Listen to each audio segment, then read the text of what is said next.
Welcome to the Power Rangers right here at Comicstorian, where we take some of your favorite comic books and turn them into digestible bites so that we can read the synopsis back to you and get you caught up as to what is going on with your favorite storylines. Today we're going to be bringing you the Power Rangers Ranger Slayer story. It's a one-off to set up a brand new Draken storyline. Now, to give you a quick rundown, in an alternate universe, an evil version of Tommy known as Draken conquered the entire world, and he basically brainwashed Kimberly Hart into becoming his Ranger Slayer, this elite super soldier. She eventually betrayed him, rejoining the Power Rangers and helped defeat Draken. The Mighty Morphin Power Rangers went back to their main timeline, not remembering anything that happened in the Draken universe. But that universe didn't exactly go away. You see, when the Morphin grid was destroyed at the end of the Shattered Grid, many of those universes still exist. And, well, what happened to the Ranger Slayer? Kimberly Hart opens up her eyes, staring at the clouds that float high overhead. She lays in a field, sitting up, and she finds her bow embedded in the ground nearby. She looks off into the distance, seeing a familiar sight, and she sighs. This place is nothing but mistakes and bad memories. Her head snaps around as gunshots echo. In the nearby settlement, one of the yellow sentries fires their weapon into the air, yelling at the citizens. "Everyone inside! In the name of Lord Draken, a mandatory curfew is in effect. This is for your own safety. If you are caught outside, you will be subject to an immediate re-education," the lieutenant yells. A private steps up, reminding his officer that they were sent in to protect these citizens. "Are you questioning my orders again, Private?" the officer demands. Kimberly watches from the woods with her bow ready and morphed. Code black, everyone down, we got incoming!" Another sentry yells out as they are coming in. From the woodline, undead sentries attack. Their eyes glow as animalistic growls escape their throats, and they begin to cut through the sentries, killing them without mercy. The private opens fire, bullets piercing into the creature as he tries to defend himself, and that's when an arrow is snapped out, punching through the zombies' helmets, dropping them. The Ranger Slayer is standing among them, using her bow to cut through the monsters while launching more arrows and snapping out with kicks. One of the red sentry zombies stares at the warrior. "So the Ranger Slayer returns. The master must be told," it growls. The sentry's head snaps back and a green cloud explodes from the helmet, flying away in the distance. "Well, that's a first," Kimberly whispers as her helmet snaps off. The private kneels before her, removing his own helmet. "Your Eminence, thank you for saving my life. Lord Draken, is he with you? Since your disappearance, we feared the worst," he tells her. He looks up, offering to take her back to the palace, but Kimberly turns, telling him that they will leave these people alone. She turns and then walks back into the woods. "Then you will go home and stay out of my way," she orders. Meanwhile, at Draken's fortress, Finster continues to work on his new project, wanting it to be perfect before he unveils it. The door slides open, revealing Scorpina. She tells the scientists that her project will be better. The spirit attacks have taken half their territory in the 6 months since Lord Draken left for the final fight. Then they are both interrupted as the private enters the room, bowing before his commander, giving his report. "My unit was ambushed by a spirit horde during the enforcement. Many of us fell, but we were saved by the Ranger Slayer. She's returned." Scorpina steps forward, demanding to know if he is sure that it wasn't just a random sniper. "It was her, Commander. I swear in my life," he tells her. Finster looks up from his work. "Fascinating. This could be exactly what we need to turn the tide. But the question is, where do her loyalties lie?" Elsewhere at the Mastodon safe house, home of the Coinless, Kimberly stands before the leaders of the Coinless, explaining what happened. "The Rangers of that world helped free my mind from Draken's spell, so I came here. I know the things that I've done and don't expect you to trust me again, but I'm here to try and make things right." She sees Trini, Aisha, Zach, and Bulk all staring at her. "I don't think anyone can do that, least of all you," Trini tells her. Zach looks at Aisha, asking once more if she's sure that Kimberly was alone. "This isn't a trap, Zach. I'm just here to answer for my mistakes," she tells him. But Aisha steps forward, accusing Kimberly of being Draken's boogeyman, killing so many of the Coinless. "Zach, take your coin. If we can get it, we might be able to fragment the energy and give us our own group of sentries," Trini whispers to her friend. Finally, Bulk steps between Kimberly and the rest of the group. "All right, stop it. If you're gonna hurt her, you're gonna have to hurt me first," he growls at them. Kimberly tries to stop him, but Bulk simply snaps at her too. "We all heard what you said. You weren't yourself. You were under mind control," he tells her before looking at Zach and Trini. You both talk about second chances, about fixing the world no matter how bad it gets, right? Well, our friend is standing here begging to help us. If you can't see that, then what the hell are we fighting for, huh? I know I was never a ranger or a hero or any of that, but we need her, guys. We do. Especially now that the dead are rising from their graves, he tells them. Kimberly nods, telling the group that she fought a few of them on her way here. Zach explains that the spirits began to arrive a few months ago. They're ruthless and relentless, and they don't discriminate between our people and Drakons. It took a while, but we finally tracked them back to the command center. We don't know what's going on inside, but anyone who's gone in hasn't come back, he tells her. Bulk nods, explaining that now that they have the Ranger Slayer, but Kimberly puts her hand on his shoulder, telling her friend that once you shatter someone's trust, sometimes there's no putting it back together. She morphs again, standing before the group in only her civilian clothes. Trini, Zach, if you want, I'll hand over my coin. I'll tell you everything I know about Draken's fortress, and then you can judge me as you see fit, she tells them. But she holds out her coin with a look of determination in her eyes. But if you want to work together again, I swear on the lives of all of our friends that we both lost, that I will help you beat these spirit sentries or die trying, she says. Zach steps forward, telling her that he appreciates her offer, but the command center is guarded day and night. Even with your help, we won't have enough to get in there, he tells her. Kimberly shakes her head, explaining that it's not just her that she's bringing. Later, outside of the command center, Bulk comes over the radio asking if the others are in place. Yeah, we're here, Bulk. Stop sounding like you're having so much fun, Zach whispers. Never gonna happen. ETA 2 minutes, he tells them. Trini looks at Zach, telling her friend to let her do this alone, so that if Kimberly is setting up a trap, they all don't die, and Zach shakes his head, telling her that he's not burying any more friends. If we're gonna die, we're doing it together, he hisses.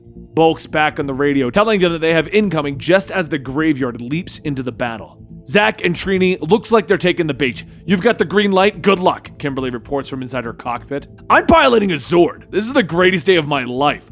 Bulk smiles, firing off pod missiles at the spirits and their defenses.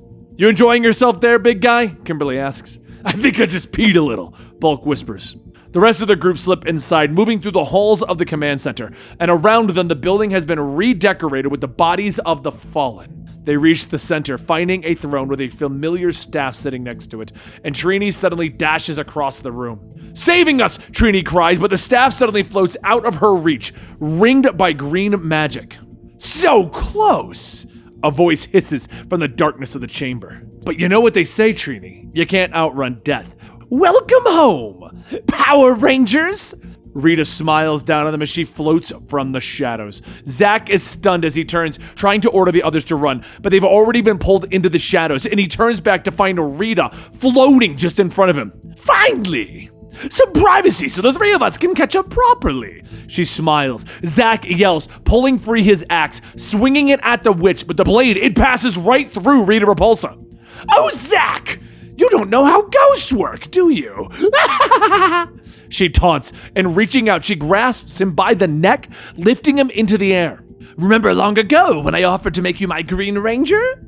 I bet that offer looks pretty good right now. Let him go, Rita! You promised you wouldn't hurt my friends! Trini shouts from behind them. Rita turns, her ghostly eyes taking in the former Yellow Ranger. Oh, poor Trini. Still trying to give me orders? I warned you what would happen if you ever came back here, she hisses. Zach looks confused, his eyes turning to his friend, and Rita smiles even wider. Oh, Trini, this is so precious. Zach doesn't know that you're the one who resurrected me, does he? She asks before dropping him to the floor. Well, I simply can't kill you both now. That would ruin all the fun. But a promise is a promise. I won't hurt you, but I can't let you go home without a spanking, can I? Outside, Kim and Bulk are trying to get a hold of the others when the mountain begins to rumble next to them. Bulk yells to Kim, pointing at the giant spirit Goldar that erupts out of the mountainside. The Zord turns, prepared for the fight, but Goldar swings his sword, cutting through their arm. He's so fast! Bulk yells, trying to get a bead on the monster with his missiles. I can see that! Keep firing! Kim yells, and another sword swing slashes them across the middle, and an explosion reaches into the cockpit. Kim yells for Bulk to move, to get to the escape hatch. But as they are leaving, they turn back as Goldar tears the head off of the Grave Zord. Zack and Trini watch the destruction in fear as Rita floats behind them. Go home, Power Rangers! Now that my powers are fully restored, I will destroy Draken's empire for you, as I promised, Trini. And then I'll remake this pitiful, broken world in my image! Later, back at the Mastodon safe house, Zack comes storming in on Trini and Kimberly, demanding to know how Trini could bring Rita Repulsa back. Kim is shocked, staring at the people she once called friends. I was trying to save us all! Zordon always said that there was good inside of Rita, and considering that Drakon was responsible for her death, I thought maybe she could be redeemed. I know, I should have told you, but I was ashamed. Every day I wish I could take it back. She explains that after Drakon vanished, everyone was trying to seize power. Finster, Zed, Scorpina. They waged war on each other and the Coinless were caught in the middle. So she tracked down one of Rita's conjuring spells and used it to bring her back to life. At first, it seemed like it worked, but then Rita broke free. I guess I was tired of burying my friends, Trini whispers, when suddenly the conversation is interrupted as Kimberly breaks out laughing and they both turn to her, shocked by her reaction. I'm sorry, I'm just imagining what Zordon would think if he was looking down on the three of us right now, watching us argue like this, and then I realized, maybe he still is. She tells them, bringing them up on the situation. The three nod and they start to brainstorm on how to stop Rita Repulsa. We destroy the Spirit Army, and we do that by severing her connection to this plane of existence. No more Rita, no more army. We're gonna need a lot of help, guys, and I've got an idea. A really terrible idea, but Kim, you're not gonna like it. Outside of Draken's fortress, a black sentry stands guard, when suddenly a pink arrow embeds itself into the wall. He turns, seeing the Ranger Slayer standing in front of him with her bow drawn. I need to talk to Commander Scorpina.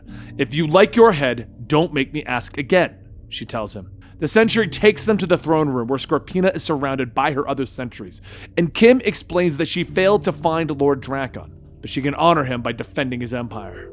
How inspiring, Scorpina mocks, looking at Finster. Unfortunately, you're a terrible liar, Kimberly. You were nothing but Draken's brainwashed puppet. I can see someone has snipped your strings. Nevertheless, as a reward for delivering the Coinless, I will allow you to watch their execution, Scorpina tells her, motioning to her guards that surround the others. But Kimberly stands her guard. Scorpina, all you've done is lead the Empire to its knees. For once, be a good ruler and put your people's needs before your own, she says before turning away from the commander and addressing the sentries around them. Yes, I served Drakon against my will, just as many of you were conscripted or joined out of fear. But right now, how we got here doesn't matter. All that matters is Rita Repulsa and the undead army are coming. If we don't come together, none of us are going to live to see tomorrow, she tells them. Scorpina smiles at Kimberly's speech before raising a hand. Guards, kill them, she orders. The sentries hold their positions and Scorpina screams the order a second time. Sentries, hold fast, their captain orders, and Kimberly turns, her helmet disappearing as she looks at Scorpina. It seems your people like the idea of living, Scorpina. How about you? I figure we can keep wasting our time trying to kill each other, or you could hear my plan instead. Outside, Rita Repulsa finally arrives at the fortress, her undead army in tow, and she turns, ordering her spirit army forward. Kimberly watches as the undead rush towards them. Sentries! Stay strong and fight for those you love. Win or lose, it's going to be one hell of a fight. Attack! She yells, and the army of sentries and putties rush forward. The armies clash, bullets ripping into the spirit army. Zack orders the others around them to focus on the torso armor, knowing that it will slow them down, and in the battle, the friends meet once more. Aisha runs into Zack, the black sentry private from earlier. Bulk fights back-to-back with Skull, who's a brigade leader of the red sentries. Haha, look at us, saving the world. Who would have thought, Skull? Bulk smiles, firing his weapon with his friend by his side. Trini and Scorpina, they fight side by side, and Trini once again is wearing her yellow ranger armor. The two growl at each other, with Scorpina promising to execute everyone in the Coinless after this battle is over. But suddenly, they stop. Trini, Scorpina warns, staring at Rita Repulsa floating towards them. Yeah, I see her, Trini nods, and they stand at each other's side for a moment. I will say, you Coinless are worthy adversaries, Scorpina tells her. Come on, we got a wish to slay. Trini nods. The battle shifts as Goldar continues to wipe out their forces. Kim has no choice. Getting on the radio to Finster. Is it ready? She asks. And within the fortress, Finster responds. You can't rush genius, Ranger Slayer, but yes, perhaps my greatest creation is on its way as we speak. Zack and Kim watch as Goldar rushes towards them, but suddenly there's an inhuman roar, and Lord Zed, merged with the aspects of the Megazord, rushes onto the battlefield. The giant monster slamming his fists into Goldar, knocking the brute to the ground. I never thought I'd say this, but it's nice to have Lord Zed on our side for once. Zack tells Kimberly, well, aren't you two cute together? Rita laughs, blasting energy at Trini and Scorpina. But I must say, Scorpina, seeing you fighting alongside a Power Ranger, it breaks my heart a little. Rita quips. The villain turns as Rita's blast is about to hit her, but Trini jumps in the way, taking the energy into her armor, protecting Scorpina. You sentimental fool! I didn't need your help! Scorpina hisses, standing over Trini's stunned body. Scorpina turns, rushing across the destroyed ground, leaping off of a boulder. You should have stayed in the ground, old friend. Whatever you've become, you're not the Rita that I knew. She hisses, launching an attack at the witch. Rita knocks the warrior aside, throwing her to the ground. Scream all you want, child, it won't make you faster. After my death, I watched this world. The Rangers fell, the universe was yours, and what did you, Draken and Zed, do? Squabble like children and throw it all away. If you had simply united, imagine what you could have done! Rita asks, floating over Scorpina, preparing the killing blow. You hear that, Trini? Scorpina asks, blood leaking from her mouth. I did. Good advice, Trini yells, rushing forward with Scorpina's spear, shattering the gem in Rita's staff. The witch snarls, screams of rage come bellowing out as she is pulled from this plane of existence and sucked into the shattered gem. All the spirits begin to disappear as the victorious army looks on. They did it, Kim whispers. Maybe this is what it feels like to win a big battle, but there's still plenty of war left to fight, Zack tells them. And later, standing in the fortress, Scorpina orders the coinless to surrender it, and if they do, they will be shown mercy. And Trini argues that their plan saved Scorpina, while the woman argues that without her army, the plan wouldn't have worked. And finally, Bulk adds his own thoughts. Look, I know this is way above my pay grade and all, but if we're looking for the next Lord Draken, why not use the Ranger Slayer? He turns to Kim, who is responding shocked. What? No, he's kidding. The coinless look at their friend. I mean, as far as the troops know, you're the heir apparent, Zack nods. Behind Scorpina, Finster leans in. Commander, a temporary ceasefire would be advantageous. Placing her on the throne would keep the troops in line while we strategize. Kimberly tries to argue, but it seems decided. We'll need something a bit more regal, Scorpina tells Finster. Later, the Sentries stand at attention, listening to the first speech from their new leader. I'm not good at speeches, but together we achieved something amazing. We survived. Now I know there's a lot of bad blood on this field, but we do share one thing. We both lost our friends and loved ones. So mistakes that were made are forgotten. The blood on our hands is wiped clean. And right now we will start over. Because this is our home, and together we must fight to protect it. Today is a new beginning, Kimberly tells them, sitting on her throne as her people kneel before her. And there you have it, folks. The Ranger Slayer is our new Lord Draken. Now, if you're wondering what's going on, there is the mainline Mighty Morphin Power Ranger storyline. In that storyline, we're telling you what's going on with the Omega Rangers and the White Power Ranger. But the multiverse still exists for Boom's Power Rangers, and stories have begun to sprawl outside of that. There is other Mighty Morphin Power Ranger storylines going on, telling the stories of the Time Force and various other spacefaring Rangers. But over in this universe, the Lord Draken universe, there is this little spin-off title, a 6-issue miniseries telling us the story of Lord Draken's replacements. And if you guys want that, hit this video with a like, and make sure you let me know in the comments down below. We'll bring it to you in 2-issue spreads, starting with it next week as we rotate the Power Ranger storylines with themselves every Sunday. I hope you guys enjoy this, and we'll be bringing you the little brief portion that will wrap up the storyline going on right now in the Omega Ranger storyline real soon. Thank you guys so much for your support. Don't forget to find us over at patreon.com/Comicstorian for early access. And thank you so much, Patreons. Thank you so much, YouTube memberships. We'll see you guys next time.